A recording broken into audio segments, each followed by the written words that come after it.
Tunguska event. ये वाकया 112 साल पुराना है।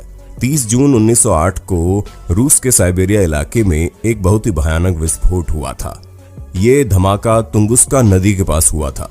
इस ब्लास्ट से आग का जो गोला उठा उसने टैगा जंगलों के करीब 2000 वर्ग किलोमीटर इलाके को पल भर में राख कर दिया था। धमाके की वजह से 8 करोड़ पेड़ जल गए थे। इस धमाके में इतनी ताकत थी कि धरती कांप उठी थी। जहां धमाका हुआ वहां से करीब 60 किलोमीटर दूर कस्बे के घरों की खिड़कियां तक टूट गई थी। वहां के लोगों तक को इस धमाके से निकली गर्मी महसूस हुई थी। कुछ लोग तो उछलकर दूर जा गिरे थे। किस्मत से जिस इलाके में यह भयंकर धमाका हुआ वहां पर आबादी बेहद कम या ना के बराबर थी। आधिकारिक रूप से इस धमाके में सिर्फ 3 लोगों के मारे जाने की तस्दीक की गई।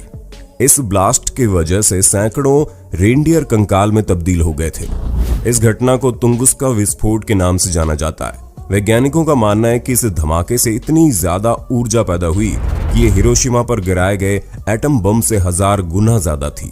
इस धमाके से जमीन के अंदर जो हलचल मची थी उसे हजारों किलोमीटर दूर ब्रिटेन तक में दर्ज किया गया था।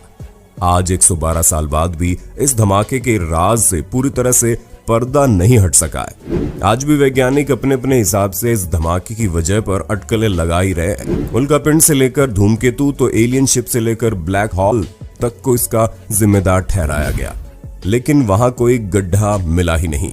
सबसे सटीक रिसर्च के अनुसार एक पथरीले उल्कापिंड का एयर ब्रस्ट इसका जिम्मेदार था, जो धरती से टकराया ही नहीं बल्कि जमीन से 5 या 10 किलोमीटर दूर एटमॉस्फेयर में ही विघटित हो गया।